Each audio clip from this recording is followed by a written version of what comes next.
ഞങ്ങളുടെ ഒരു പുതിയ വീഡിയോയിലേക്ക് എല്ലാവർക്കും സ്വാഗതം. ഇന്ന് ഒരു ബീഫ് ഉലർത്തിയതാണ് നാടൻ രീതിയിൽ ഞങ്ങൾ അവതരിപ്പിക്കുന്നത്.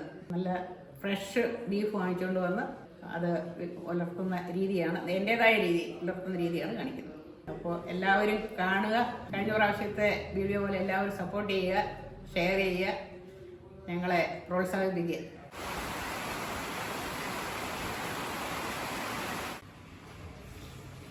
നമുക്ക് ബീഫ് നല്ല വൃത്തിയായിട്ട് കഴുകിയിടുക.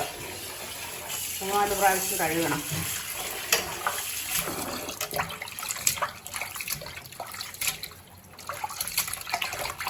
ബീഫ് നന്നായിട്ട് കഴുകി അതിൻ്റെ വെള്ളം വരാൻ വേണ്ടി ഒരു പാത്രത്തിൽ വെച്ചിരിക്കുകയാണ്, തുളയുള്ള പാത്രത്തിൽ. നമ്മൾ കഴുകി തോരാൻ വെച്ചിരുന്ന ഇറച്ചി ഒരു പാത്രത്തിലേക്ക് ഇടുകയാണ്. ഇതെല്ലാം കൂടെ മിക്സ് ചെയ്യാൻ വേണ്ടിയിട്ട് 1.5 കിലോ ബീഫാണ് ഞാനിവിടെ എടുത്തിരിക്കുന്നത്, നാടൻ ബീഫ്. ഇതിലേക്ക് നമ്മൾ മസാലകളൊക്കെ ചേർക്കാൻ പോകുന്നു. ഒരു 1/2 ടീസ്പൂൺ മഞ്ഞൾപ്പൊടി, 3 ടീസ്പൂൺ മുളക് പൊടി, 3 ടീസ്പൂൺ മല്ലിപ്പൊടി, 1/2 ടീസ്പൂൺ ഗരം മസാല. ഗരം മസാല ഞാൻ വീട്ടിൽ തന്നെ പൊടിച്ചതാണ്. 1 ടീസ്പൂൺ മീറ്റ് മസാല വാങ്ങിച്ച, കുരുമുളക് പൊടി 1/2 ടീസ്പൂൺ. ഈ മസാലകളെല്ലാം ഒലത്തുമ്പോൾ ഞാൻ വീണ്ടും ഇടുന്നത് കൊണ്ടാണ് ഇപ്പോൾ കുറച്ചിട്ടിരിക്കുന്നത്. ഇനി ചെറിയ ഉള്ളി കുറച്ച് കൂടുതലിട്ടാൽ കൂടുതൽ നല്ലതാണ്. സവോള 2 സവോള ചെറുതിട്ടിട്ടുണ്ട്, ഒലത്തുമ്പം വേറെ കുറച്ച് ഇടണം. വെളുത്തുള്ളി, ഇഞ്ചി അരിഞ്ഞത്, തേങ്ങ കൊത്തിയത്. ചിലർ ഒലത്തുമ്പോഴാണ് തേങ്ങ കൊത്തി ഇടുന്നത്, ഞാനിത് വേവിക്കുമ്പോൾ തന്നെ ഇടുന്നുണ്ട്. പിന്നെ കരിവേപ്പില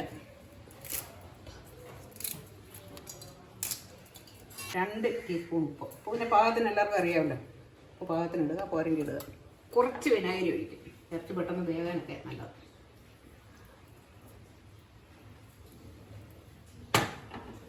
ഓരോ 1 ടീസ്പൂൺ വെളിച്ചെണ്ണ കൂടെ ഒഴിച്ച് നല്ലപോലെ തിരിഞ്ഞ് ചേർക്കുക. ഇത് നല്ലപോലെ തിരിഞ്ഞ ഇറച്ചിയിലേക്ക് പിടിപ്പിക്കുക. ഈ മസാലകളെല്ലാം നമ്മൾ ഉലർത്തുമ്പോൾ കുറച്ചുകൂടി ഇടണം, അതുകൊണ്ട് ഇപ്പോൾ കുറച്ചേ ഇടണം.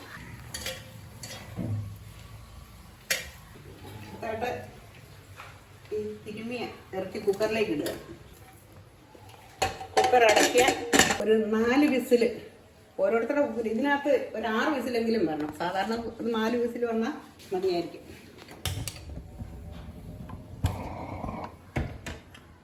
വിസിൽ വരട്ടെ. അവിടെ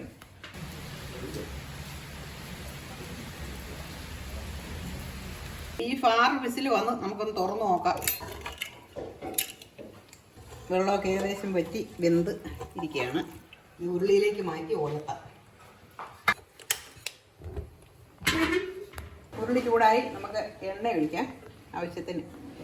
അത് നമ്മുടെ ഒരു 3 ടീസ്പൂൺ വെളിച്ചെണ്ണ ഒഴിക്കാം. നെയ്യുള്ള ഇറച്ചിയായതുകൊണ്ട് അത്ര കൂടുതൽ വേണ്ട.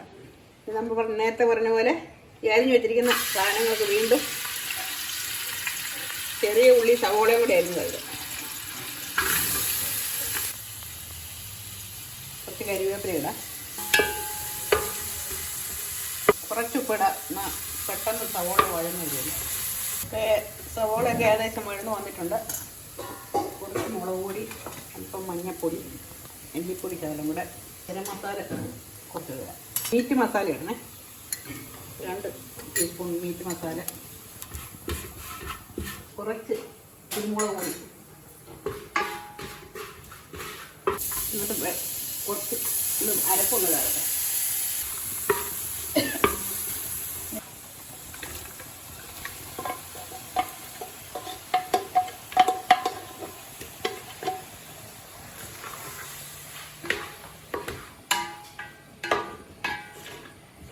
ഇതിനകത്ത് കിടന്ന് നല്ലപോലെ ഉലരട്ടെ.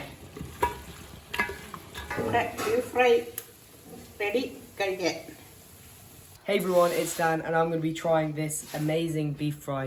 As you can see here, it's so tender and full of flavour, so let's give it a go.